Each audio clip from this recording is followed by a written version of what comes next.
હાય friend, હું છું હિરલ. સ્વાગત છે તમારું દિયા કિચનમાં.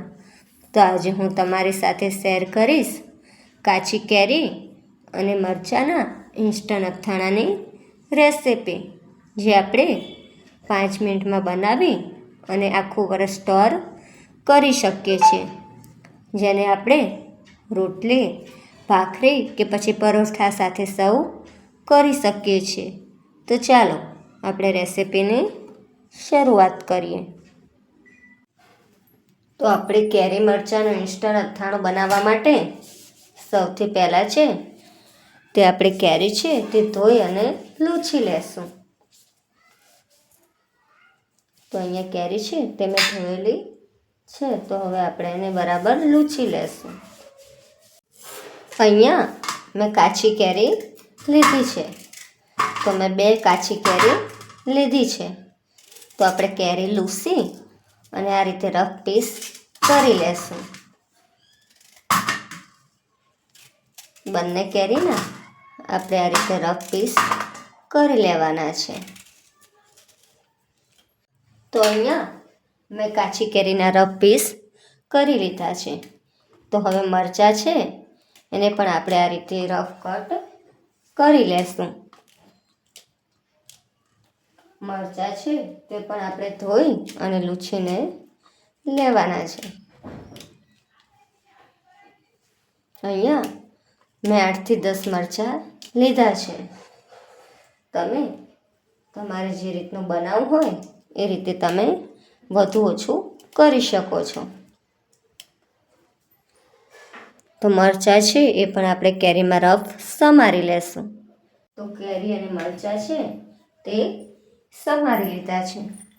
તો હવે એમાં આપણે થોડી લસણની કળી એડ કરીશું. લસણ છે તે ફોલી લીધું છે. 15થી 20 નંગ છે તે લસણની કળી એડ કરીશું.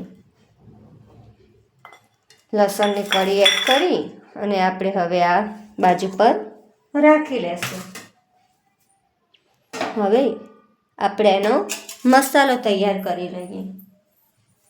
આ રીતનું ઇન્સ્ટન્ટ અથાણું બનાવી તમે 1 વર્ષ સુધી સ્ટોર કરી શકો છો.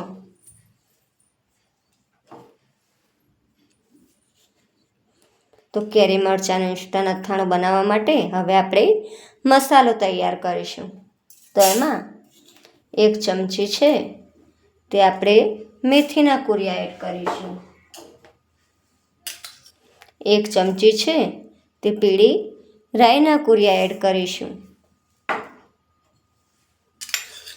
1 ચમચી છે તે વરિયાળી એડ કરીશું. 1 ચમચી છે તે આખા ધાણા એડ કરીશું. અહીંયા 1 થી 2 ટુકડા છે તે લવિંગ એડ કરીશું અને થોડા કાળા મરી એડ કરીશું.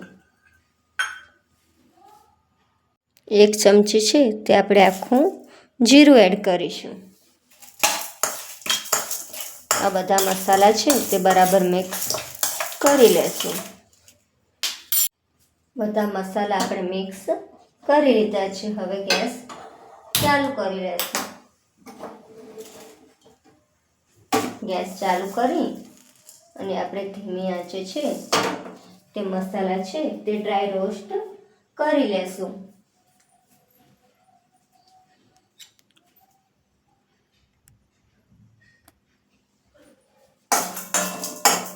તો જ્યાં સુધી મસાલામાંથી સુગંધ ન આવવા લાગે ત્યાં સુધી આપણે તેને ધીમા ગેસે ડ્રાય રોસ્ટ કરી લેશું.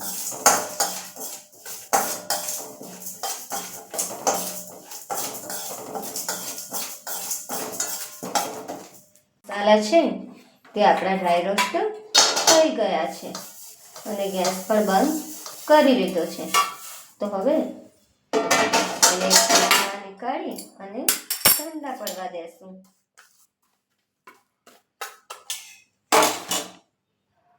મસાલા ઠંડા પડે ત્યાં સુધી આપણે તેલ વાસણમાં તેલ ગરમ કરવા રાખી દેશું. તો અહીંયા મેં સિંગ તેલ લીધું છે. તમે સરસથી લેવું હોય તો પણ લઈ શકો છો. તેલ છે તે આપણે હલકું ગરમ કરી લેવાનું છે તે આપણા ઠંડા થઈ ગયા છે. તો હવે તેને મિક્સર જારમાં એડ કરી અને તેને પીસી લેશું. મિક્સર ચાલુ બંધ કરતા જઈ પલ્સ મોડ ઉપર તેને દરદરા પીસી લેશું. તો આ બાજુ આપણું તેલ પણ હલકું ગરમ થઈ ગયું છે. તો હવે ગેસ બંધ કરી લેશું અને તેલ છે તેને ઠંડુ પડવા દેશું. આપણે મસાલા પણ પીસીને તૈયાર કરી લીધો છે. તો એ નીકાળી લેશું.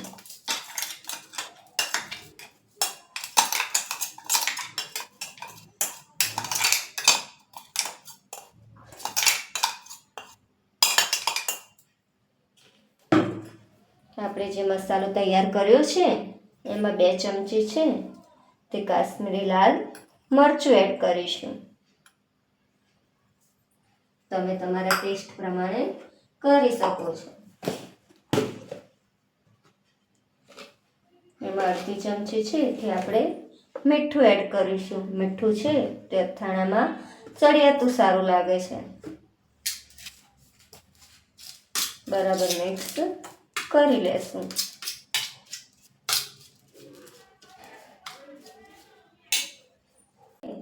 આપણે જે કેરી, લસણ અને મરચાં સમારીને રાખ્યા છે તે એક મિક્સર જારમાં એડ કરી લેશું અને પલ્સ ઉપર આને દરદરું આપણે પીસી લેશું. તમે મિક્સરની જગ્યાએ કટરનો પણ યુઝ કરી શકો છો અને ચોપર હોય તો ચોપરથી ચોપ પણ કરી શકાય છે. અત્યારે હું મિક્સરમાં પીસી રહી છું. આપણે પલ્સ મોડ ઉપર મિક્સર ચાલુ બંધ કરતા જઈ તેને દરદરું પીસી લેશું. મિક્સર ચાલુ બંધ કરતા જઈ તેને પલ્સ મોડ ઉપર અધકચરું પીસી લીધું છે. તો આપણે એક વાસણમાં એડ કરી લેશું.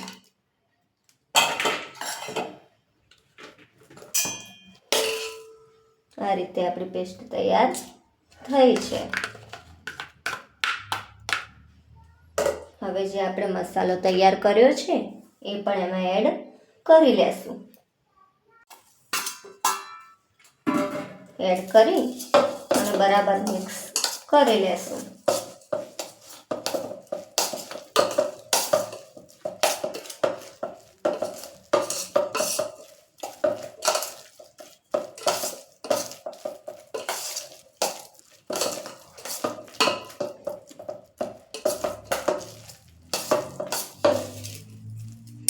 હવે જે આપણે તેલ ગરમ કરીને રાખ્યું છે તે અંદર એડ કરી લેશું.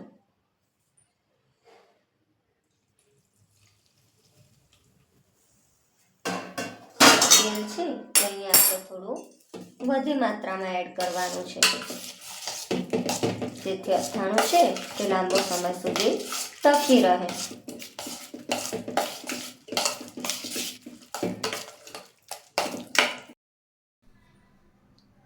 તો અથાણું છે તે આપણે બરાબર મિક્સ કરી લીધું છે. હવે એમાં આપણે ગોળ એડ કરીશું.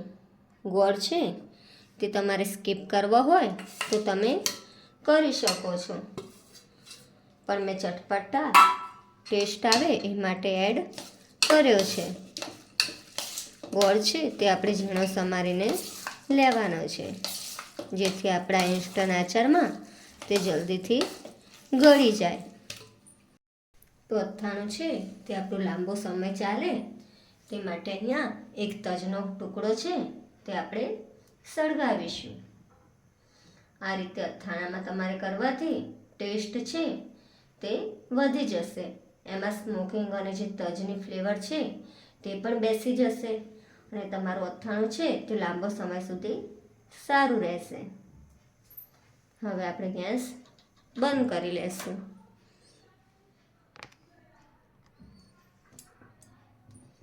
હવે એક થાળીમાં મૂકી અને આપણે જે વાસણમાં અથાણું ભરવાનું છે તે કાચનું વાસણ છે તે ઊંધું આપણે રાખી લેશું, જેથી આનો બધો ધુમાડો છે તે બરણીમાં બેસી જાય.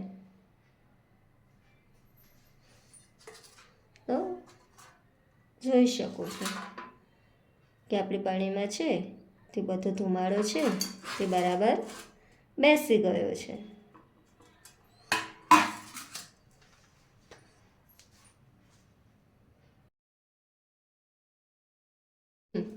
તે બરણીમાં આપણે બરણીમાં છે તે અથાણું ભરી લેશું.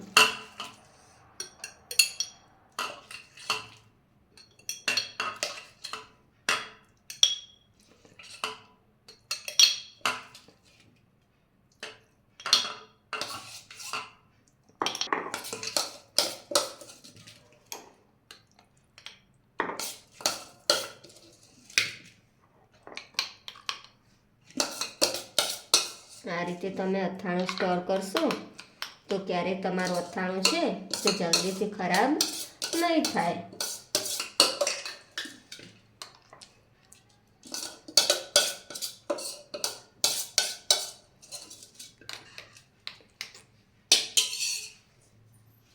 તો હવે આપણે ઢક્કણ બંધ કરી લેશું. તો તૈયાર છે આપણી કાચી કેરીનું ઇન્સ્ટન્ટ અથાણું. તો તમને આ રેસિપી કેવી લાગી? જો તમને ગમી હોય તો વિડીયોને લાઈક, શેર અને સબસ્ક્રાઈબ કરજો અને બાજુમાં રહેલી બેલ આઇકન ટિક કરજો, જેથી મારી રેસિપીના નવા વિડીયો તમારા સુધી પહોંચી શકે. તો મળીશું એક નવી રેસિપી સાથે. ત્યાં સુધી બાય બાય. Thank you.